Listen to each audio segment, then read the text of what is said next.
What's up, Ocean? You got Matt here, and welcome to another discussion video, a Twitter discussion video. I asked you guys on my Twitter, what do you think are some of the most overrated Pokemon in Pokemon Sword and Shield for the past 3 years? And I'm wondering if they're going to be overrated as well in Pokemon Scarlet and Violet. And I went first on these. My first 3 Pokemon I chose were Landotee, Corviknight, and Toxapex, which I believe to be all overrated as hell. And they all got nerfs in Pokemon Scarlet and Violet, which is going to be really interesting to see how they play out in a competitive metagame, especially when we're looking at Smogon and in Draft League, because Toxapex doesn't have that much usefulness in VGC. Lando is one of the best mons there, of course, still be really good, and Corviknight, same deal there as well. Now, if you guys want to participate, make sure to follow me on Twitter. The link is down in the description, and of course, comment down below which Pokemon you think are underrated or overrated, in the competitive metagame, and I will be sure to answer them in the comment section below. But now let's go ahead and jump into it. Starting off with my picks here, Landotee I think is overrated because people just assume it's one of the best Pokemon out there, especially in Draft League. But in Pokemon Smogon or Showdown, just when you're playing like OU, then yes, absolutely, it's very, very strong. But when you're looking at Draft League, where you can really prep around something like a Landorus T, it's way overrated, and definitely not one of the, I don't know, 7, 8 best Pokemon out there. It falls short for sure because its speed is not there. It has that 4 times weakness. Its coverage is good and everything, but you really have to build a team successfully around it. And in my eyes, while it can do a lot, it doesn't do enough things well enough to the point, or not. Well, let me try and rephrase that. It does things really well, but doesn't do anything so extremely well. Like, for example, Tapu Koko is an amazing pivot. Landorus doesn't do that as well, okay? And because of that, it's not as good in my mind, and it's overrated because of it. Corviknight. Corviknight has very little offensive pressure.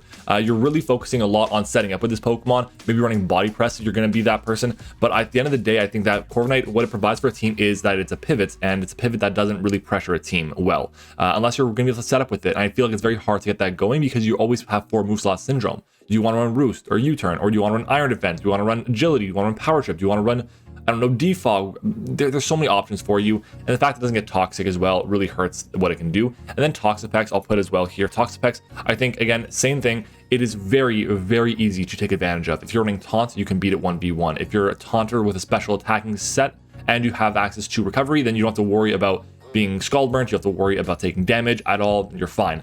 At the same time, if you are running Substitute, and depending on the bulk of your Pokemon, you can just beat it 1v1 as well, and not as many people do that. And we are, what, 5-6 years into Toxapex being around the game? I think it should be beatable more consistently, but it's just not. Interesting. Anyways, moving on to the first person who replied, we have Razor commenting Aegislash, Corviknight, and Aegislash again. Aegislash is one of the hardest Pokemon to use. It is such an insanely difficult Pokemon to use because you have to prepare for it with 2 different stat distributions. You have to prepare for it when it's in its shield form at 140 defense and special defense and 140 attack and attack. Special attack and attack, when you're in the sword form. And it's hard to do that. It really is, because you want to make sure that you're getting the best out of all your investments. And sometimes, sure, run a spec set, max special attack, max HP, or max speed, and you're going to be putting in a lot of work. Or run a Swords Dance weakness policy set, and you're just focusing on having enough speed, not Swords Dance weakness policy, a Tautomized weakness policy. That way you have enough speed to outspeed everything you need to. But I feel like this Pokemon is missing something to make it a bit more spammable. It's got great typing, amazing typing. I just feel like overall, it's very hard to use effectively, and because of that, people will end up selecting it or putting on their team, and they're not going to use it well, and they say, oh, well, like, this Pokemon, I picked it because it's broken. No, people use this Pokemon because it's a good Pokemon, and they can use it effectively. Not everyone can, and that's the problem, and I struggle with the 2. I've used it before successfully, but it was very difficult to use. Next up is going to be J-Bear with Terrakion, Corviknight again, and Latias. So I've seen some of the replies. Terrakion's on there quite a bit. I don't believe Terrakion is overrated. I think it's actually quite underrated, but I'm going to explain why people might think it is. So Terrakion, while it's got ridiculous stats at base 108 speed and 129 attack, which are both above average, especially in the Sword and Shield metagame, its coverage and its setup options are fine. Okay, it has access to moves like Close Combat and Sacred Sword on the physical side, Stone Edge and Rock Blast and Rock Slide on the Rock move. And then it has access to like Earthquake, it gets Poison Jab and Iron Head, it gets access to like Mega Horn as well, and it gets Air Slash too for like Buzzwoles and stuff like that. But the reason why I think people think it's overrated is because its attack stat is really not as good as a lot of other Pokemon in the metagame. There's been a bit of power creep, and 129 attack on a breaker is not as impressive anymore. That's one of the reasons why. But at the same time, you rely heavily on moves that are going to be like potential chances to miss, like Stone Edge. Moves that reduce your stats, like close combat. So potential 2 KOs become 1 KOs. And that's not a good thing, of course. And obviously, Terrakion, being the fact that it is a rock and fighting type, it has quite a few weaknesses. Weaknesses to fairy, psychic, ground. It doesn't resist flying anymore. It's got a grass, of course, and water. The chance for Scald Burns are really high. And one of the main issues that I've encountered with it is it's really hard for it to get the OKOs you want or the 2 OKOs you want on certain Pokemon unless you have like a Life Orb or you have already set up. And it's really hard to get those things going. You don't want to run Life Orb all the time on this Pokemon because you're taking away some chip. And it's decently bulky with 91, 90, and 90 in its HP, defense, and special defense. But I feel like there are certain things that could be better. But I personally believe that where I would select it in a draft, or where I would choose it, or what I want to fill, there's not many Pokemon that could do a much better job in my mind. But I get why people say it's overrated. Next up, Corviknight once again. That's 3 for 3. And then we have Latias. Latias for sure. Latias or to Latios, big change. If you're looking at previous generations, they were much closer in terms of power level, but not anymore. There's a huge difference here. Latias is so much weaker than Latios. The difference in its special attack set that Latias has from Latios, like I believe we go to Lati over here, you see the difference is 130 in its special attack. Sorry, 20 in its special attack, which went to its special defense, and then 10 from its attack that goes to its defense. Now, obviously, it's a better wall breaker, but I feel like this Dragon Psychic typing is not as good of a defensive typing as you'd like it to be because you have weaknesses. 2 Bug, 2 Dark, 2 Ghost. They really don't pair up well together. Like, Dragon doesn't protect Latias from any, it doesn't protect any Psychic types, rather, from any coverage. It gives it extra resistances, but it also gives it 3 weaknesses, to Dragon, Ice, and to Fairy. So there's a bit that Latias has to worry about. There's like 6 weaknesses. That's a lot of weaknesses to deal with. On top of that, Latios just does its job so much better. So I feel like part of the reason why Latias is overrated is because people assume it's going to be very similar to Latios, but it's nowhere near the same similarities. Next up is going to be Incog with the Rillaboom, and for better answer, Dracozolt. So Rillaboom, I'm hoping to do a video on the nerfs in Pokemon Scarlet and Violet. And if you don't want to be spoiled, then don't watch that video. But Rillaboom did get nerfed heavily. I'm not going to say what it was, but it did get nerfed.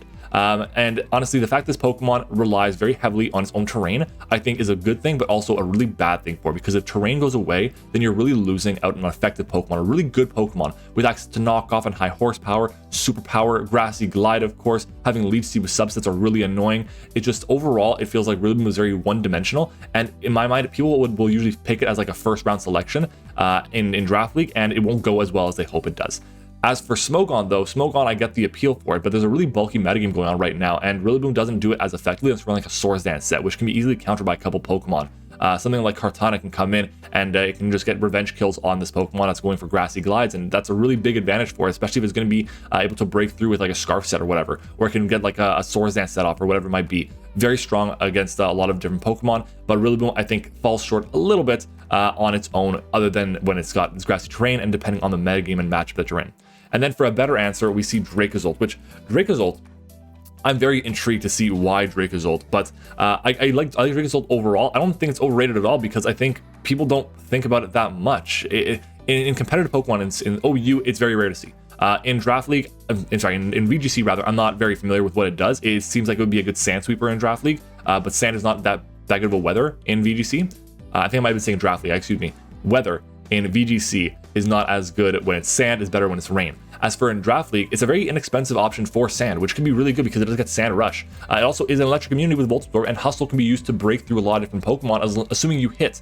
And its coverage is pretty decent. You get access to your Bolt Beaks and your Dragon Claws, and you get Earthquake, you get access to like fire moves on the special side to break through steel types. So it can do a lot of good things for you. But I guess the main reason why is because its speed stat is not that great. So in sand, you're having to, you cannot speed certain Scarfers, which really sucks. And then, of course, when you're running sand, your attack stat is only base 100, which is not that high. So that's why you really want to run Hustle. And you want to have that immunity to electric because of Volt Absorb. So you have a hard time choosing which ability to have. Overall, I think Dracozolt is fine.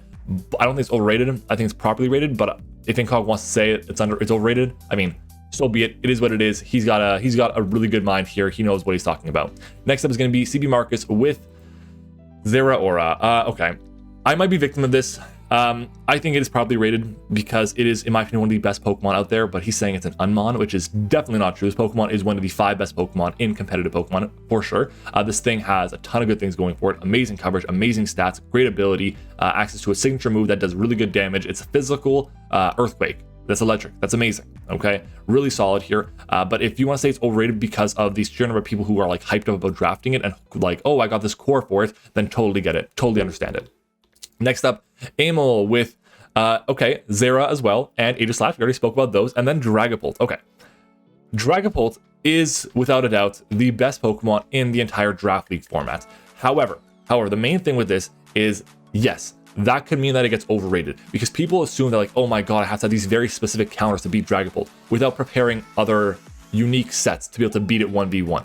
There are other ways to beat Dragapult other than having like a Porygon 2 or without having a Mandibuzz. There's other options around. So you can, well, be able to wear them down that way. You can find a way to hazard stack up if it's not running boots. You can find a way to run sucker punches. You can find a way to force your opponent into running either Clear Body, Infiltrator, or the, what was the last ability? Clear Body, Infiltrator, or Curse Body. Well, Curse Body, a little bit less, but Clear Body or Infiltrator to get past something like Intimidate or Screens or Subs.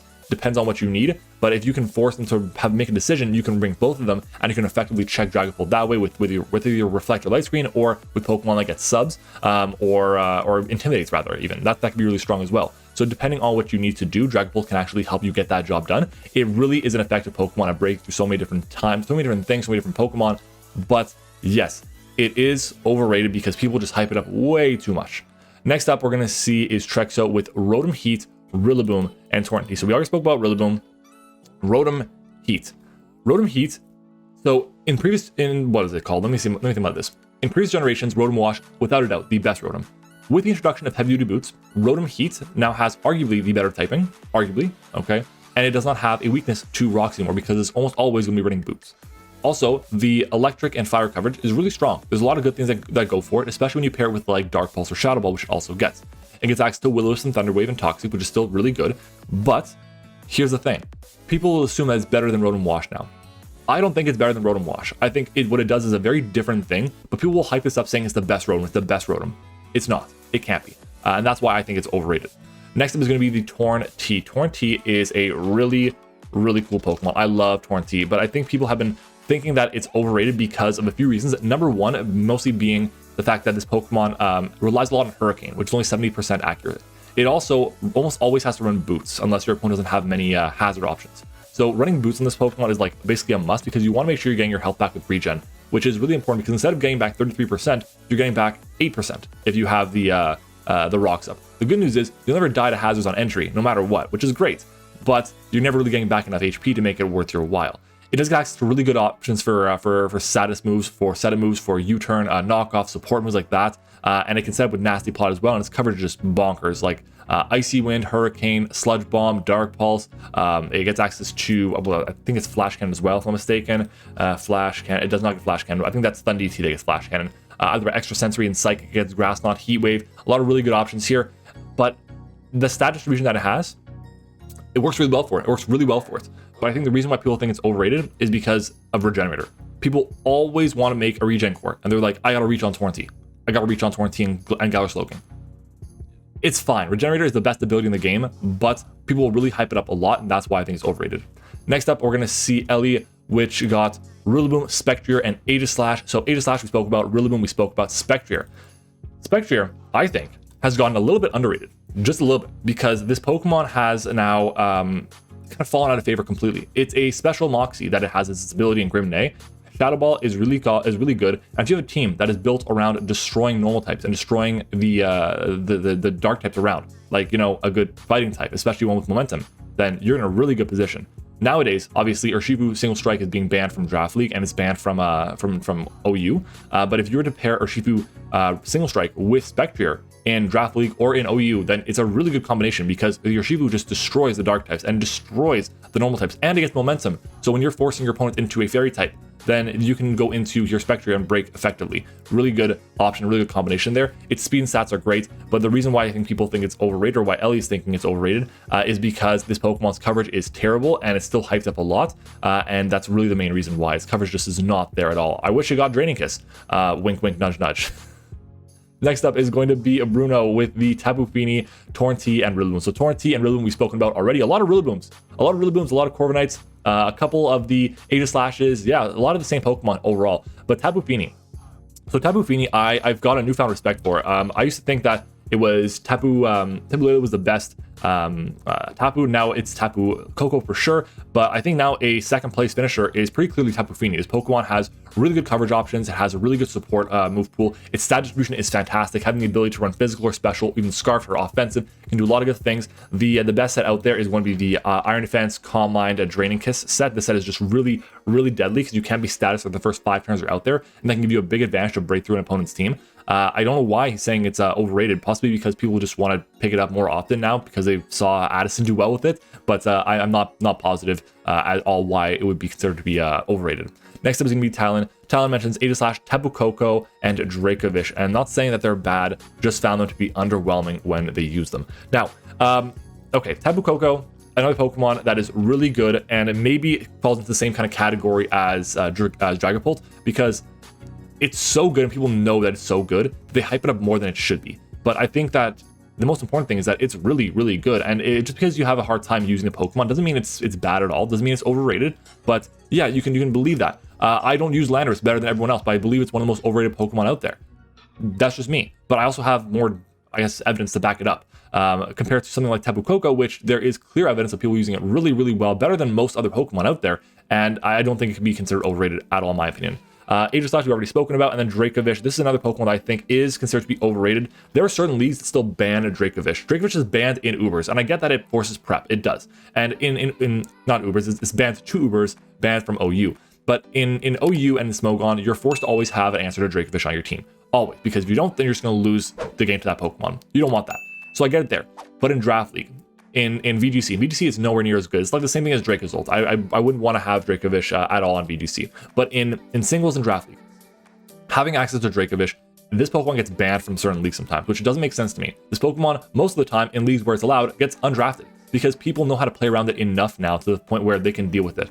Oh, you have a Dracovish, you can always answer it with Pokemon with priority options. You can break through with Pokemon like Sashes. You can break through with bulky water types or bulky grass types. Everyone has an answer to Dracovish on their roster nowadays, and if you don't, then that's a building problem, not a Pokemon being good problem, or being broken, or overrated, or underrated problem. So I think Dracovish is overrated because people end up drafting, or even end up banning it, but I think as a Pokemon, it really isn't all that either. Next up we're going to see is Quincy with Victini, Corviknight, and Rillaboom. Another Rillaboom and another Corviknight. Victini though, I totally get the Victini thing. Victini is one of the weirdest Pokemon out there. Its stat distribution, while it's fine, it's good and everything, its typing really isn't that great. I'm not a fan of the Fire Psychic typing at all. I'd rather have a different typing for it, but hey, it is what it is. V-Create is the whole reason why this thing is a Pokemon. Honestly, if people don't have to prep for a banded V-Create every single time they deal with Victini, then that would be fine. But then they can pop up and run something like a special set with Expert Belt, or they can run a boot set, or they can run a Flame Charge Weakness Policy set. There's a lot of good things you can do.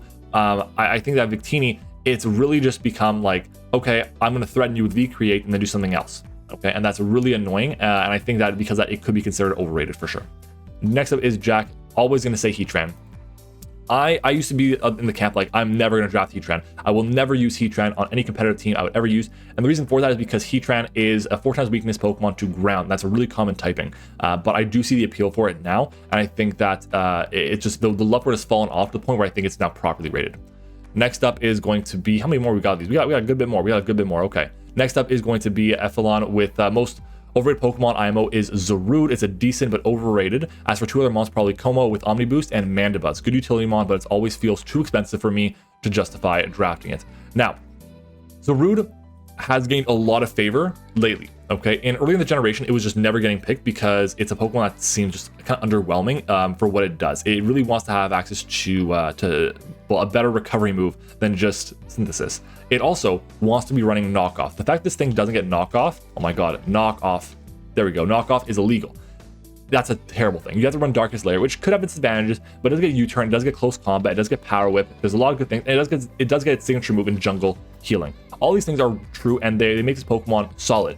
The reason why I think people think it's overrated is because in Ubers, a lot of the time now, this Pokemon is being really highly sought after to deal with a lot of the Psychic type Pokemon because it's fast enough to outspeed them with a Scarf, and it's bulky enough to take the hits from them even without a Scarf. So you have to make a decision on what set to run, and its coverage options are really strong. It's a decent check to a lot of Uber Pokemon, but in singles, regular, standard draft league, then yes, I think this Pokemon is overrated because people end up drafting a bit higher than they want to because they really like the speed on that Dark type. That's the reason why. It's because it's a Dark type, not because of the grass typing that makes it as good. It's a Dark type with recovery too, important to note.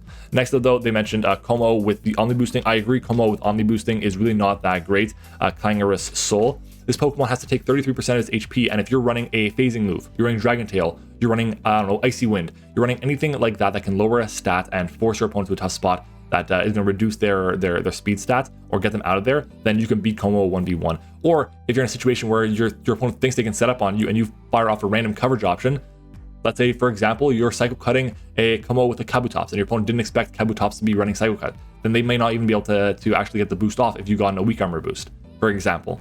If I posted a video with that stuff a little while back, so make sure you go and check that one out too. But I think that Como does have its utility, but it's better off as a bulky Pokemon with like Rocks and being a defensive Pokemon, even though its typing is really offensive. And then the last one is Mandibuzz. I think Mandibuzz does have a bit of overratedness to it because the issue with Mandibuzz is people will pick it up early because they want to have an answer to Dragapult, an answer to Ghost types. And while Ghost is amazing in this generation, I think that Mandibuzz is a little bit passive, a bit too passive for me, and that's why I would say it is overrated.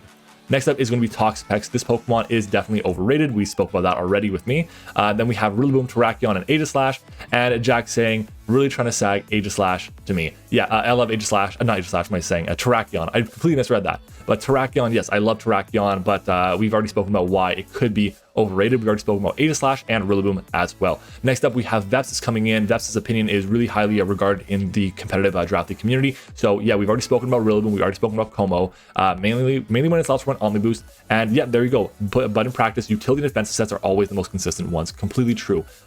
It just sucks that if you're running Omni Boost, your cost on Como, is going to really rise. So it really hurts the rest of your draft too. As for Zygarde 50%, I don't think it's overrated. I think it's about properly rated because the utility that you get from 1,000 Arrows is really good. You force a lot of prep and a lot of decision making from your opponent, and at the same time, having access to Coil and Dragon Dance makes it really hard for your opponent to determine what set you're going to run. Glare is really good. Subtoxic sets are amazing on this Pokemon. Its coverage is decent overall. It now has ways to hit through bulky grass types with Skitter Smack, which is good as well. I think that there's a lot of good things it can do. The main issue with it is its offensive stats are really lackluster to begin with. You have to run like a Dragon Dance or a Coil to get boosted up, or run a Band to be able to break through your opponent's team consistently, because most of the time you want to run bulky stats to be able to take hits really well and then set up. And that means that your attack investment is kind of, well, it's going down a little bit. Next up, we're going to see is Frandy with Terrakion again, followed by Regieleki and Megatitar. But Regieleki, I think, at the beginning of the generation, overrated as hell. Now I think it's a little bit underrated because, yes, it still cannot touch ground types. It cannot touch them. It cannot touch Volt Absorb Pokemon. But if you can build a team that is able to wear them down, if you can pair this Pokemon with Tapu Koko, then yes, it can do a lot of work because there are certain situations where Koko can break through the opponent's answer to electric type Pokemon. Not everyone has multiple answers to electrics. They maybe only have one, and then it's like a resist. And a resist still loses to Transistor Regieleki's attacks in electric terrain.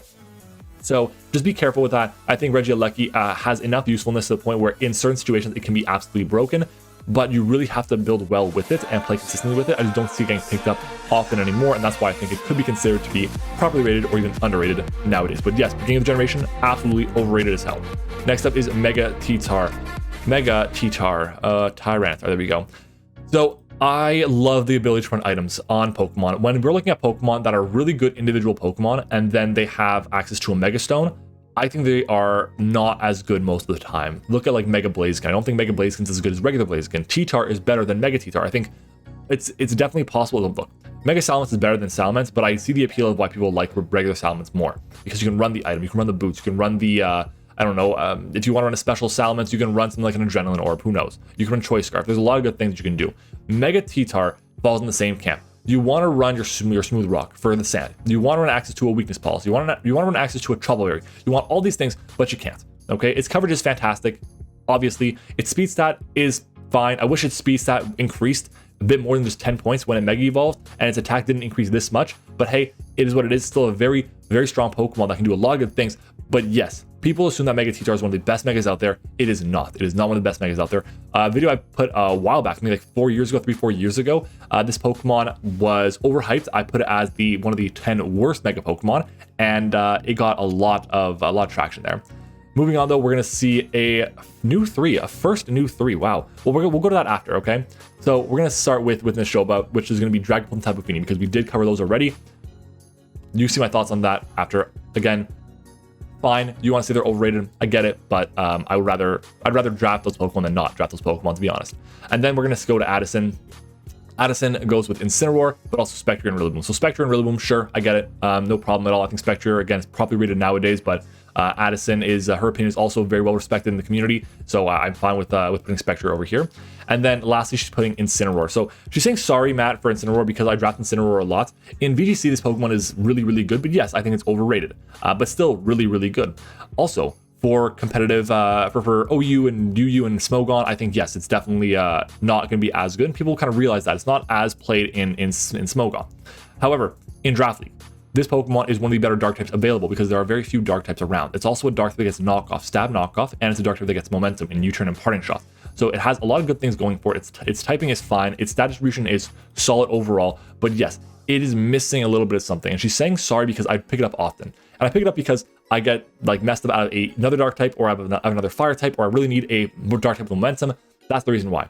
So Incineroar, I think, is good. But yes, I think it is overrated when it comes to VGC. But I think it is properly rated when it comes to Draft League. But she just is not a fan of Incineroar. Next up, though, we're going to go back to Mario, who mentioned Kartana, Mew, and Latios. So Kartana, I've actually never drafted Kartana. In OU, it is very, very good. It's one of the better Pokemon out there, and it can break through a lot of different teams really effectively and really quickly. One of the main disadvantages that it has, though, is that its stat distribution is really leaning towards the physical side, and it gets just absolutely knocked over by a piece of, by an Ember. One Ember, it'll die. Okay, that's the main thing. But you can kind of account for that with the rest of your team. It's got great stat distribution. It can really just win a game on its own, to be honest. So I think that in OU, it's considered to be properly rated, but in Draft League, it is definitely overrated in my mind because you can actually prepare for your opponent's Kartana. Mew. This one I disagree with wholeheartedly. I think Mew is either properly rated or underrated. One of the better Pokemon in the format. Allows you to do so many different things. And I think the reason why people might think it's overrated is because they don't have as much success with it as other people do. It can do anything. You have to be able to build a team that just has Mew kind of on it rather than have Mew be the primary focus of it. Like if you're drafting Dragapult, you're going to have Dragapult be the primary focus. While Mew, if you're drafting it, you want to build a good team around Mew. Pick another Psychic type. Pick another Pokemon 100 base speed. Okay, you want to make sure that you have ways to be able to use bulky Mew, support Mew, fast Mew, setup Mew, all in the same season. Moving on though is Latios. Latios, I disagree. I think Latias, sure. But Latios, no. Latios is, actually, what am I saying? No. I like Latios. I think it's fine. I think there's a lot of good things going for it. I was a little disappointed with it when I used it in the CGT, but I think that was just me not using it correctly. So yeah, I think Latios is about properly rated. It's a fine Pokemon to have. It's at the end of the day, Latios has great speed, great special attack. I think people really highly hype it up. But they hype up Latias more because I think that Latios is more properly rated than Latias is, and Latias is much more overrated than Latios is. So that's going to be it. That's our discussion on the most overrated Pokemon in the competitive metagame for the past 3 years in Sword and Shield. Let me know which Pokemon you guys think that we missed. Let me know which Pokemon you guys think are incorrectly added to this list. Let me know down in the comments below. As well as leave a like on the video. We're aiming for 50 likes on the video, and subscribe to the channel. We're aiming for 2,000 subscribers by the end of the year. I know we can do it before that because we're absolutely crushing it now. So thank you guys all for the support. If you guys have been enjoying the content, we are posting daily throughout all of November, and then we're going to be going to 5 days a week in December. So make sure to leave a like on the video, comment your thoughts on it down below. Thank you for watching. I hope you enjoyed it, and I will see you guys all tomorrow.